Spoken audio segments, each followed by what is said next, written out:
What if I told you the modern global economy, the one running your 401k, your gas prices, your mortgage rate, was quietly rewired in a single hotel conference room in Kuwait City over 5 months in late 1973, not by a war, not by a president, by 10 oil ministers who figured out, almost by accident, that they were holding the entire industrialized world by the throat. October 17, 1973. The Yom Kippur War is 11 days old. Israeli tanks are clawing back territory in the Sinai. And in Kuwait City, the ministers of OAPEC, the Arab members of OPEC, sit down and make a decision that will outlast every general on that battlefield.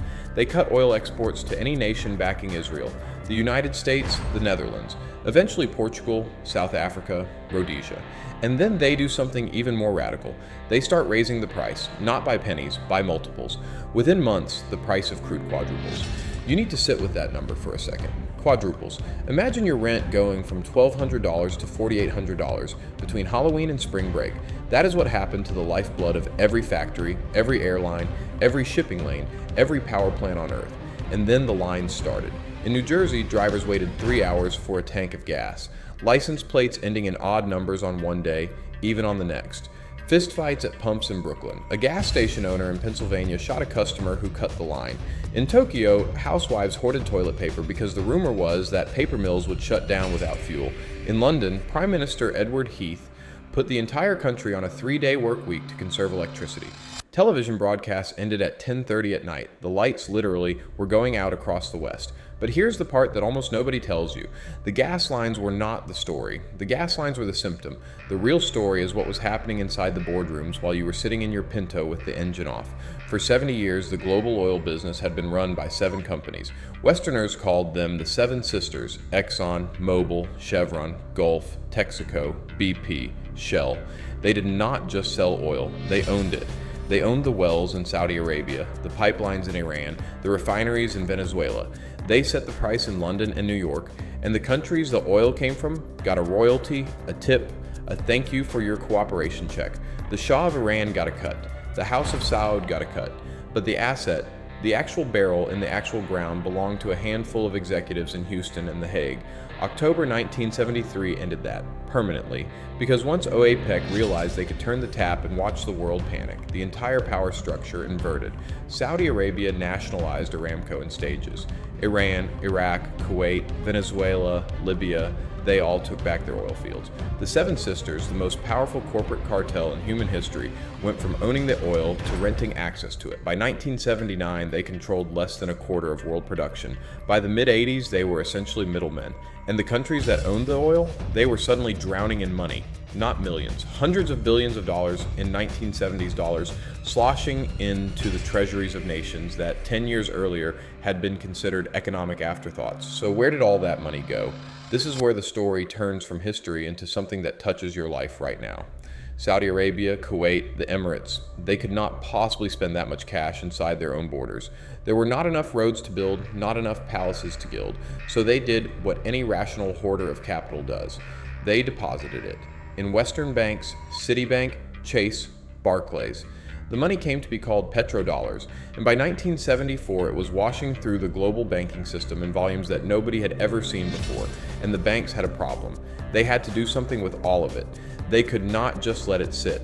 So they started lending, aggressively, to anyone. And the most enthusiastic borrowers were developing countries in Latin America and Africa who needed money to pay their own newly inflated oil bills.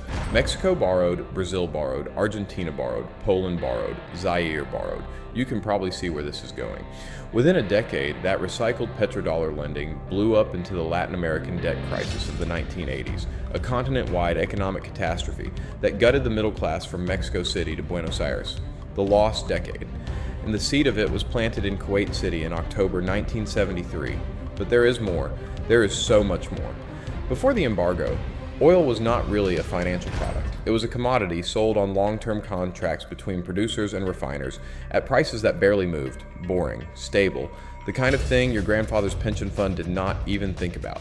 After the embargo, oil became the most volatile, most speculated, most financialized substance on Earth.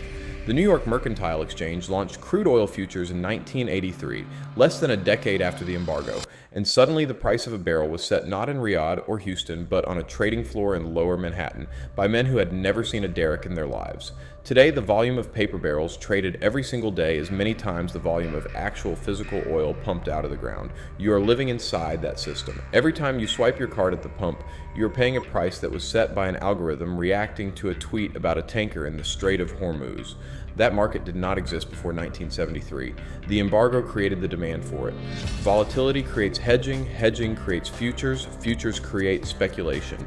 Speculation creates the modern financialized commodity economy. All of it traceable back to that room in Kuwait City. And then there is the geopolitics, the piece that should make the hair on the back of your neck stand up. When the United States realized in the winter of 1973 that a handful of foreign capitals could shut down the American economy with a phone call, the response was not just to find more oil. The response was to make sure the petrostates stayed friendly, forever, at any cost. Henry Kissinger flew to Riyadh in 1974 and cut a deal with King Faisal that has shaped American foreign policy for 50 years. The Saudis would price their oil exclusively in US dollars and recycle their surpluses into US Treasury bonds. In exchange, the United States would guarantee the security of the Saudi regime. Weapons, training, protection, whatever was needed. That is the petrodollar system. That is why the dollar is still the world's reserve currency. That is why the United States military has spent half a century operating bases across the Persian Gulf. That is why every American president since Nixon has had to perform some version of the same uncomfortable dance with the House of Saud, no matter what was happening with journalists or dissidents or wars in Yemen. The deal cut in the rubble of the 1973 embargo locked us in, and the embargo itself, it ended in March 1974. 5 months. That is it. 5 months that quietly rewrote the rules of global capitalism, redrew the map of geopolitical power, birthed the financialized oil market, planted the seeds of the Latin American debt crisis, locked the dollar to crude, and turned a cartel of desert kingdoms into the most courted client states on earth. Most Americans, if they remember 1973 at all, remember the gas lines, the odd, even license plates, the president on television asking them to turn down their thermostats. They remember it as an inconvenience, a weird couple of months in a decade full of weird months. But the gas lines were the smoke, the fire was somewhere else. The fire was in a hotel ballroom in Kuwait City, where 10 men in suits realized that the West had spent 70 years building an entire civilization on top of a resource it did not actually control. And the moment they noticed, the moment they pulled the lever just to see what would happen, the world you live in now started taking shape. The Seven Sisters are gone. The Shah is gone. Faisal was assassinated in 1975 by his own nephew. Kissinger is gone. Nixon resigned 10 months after the embargo ended.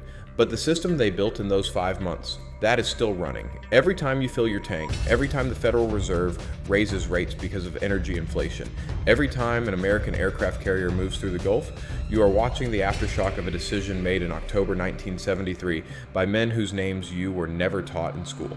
History does not always turn on battles. Sometimes it turns on a memo, a meeting, a price hike announced on a Wednesday afternoon, and the people in the room rarely understand what they have just done. The ministers who voted for that embargo thought they were sending a message about Israel. They had no idea they were detonating the 20th century economic order and building the 21st in its place. You are still living in the building they put up. You just never saw the blueprint.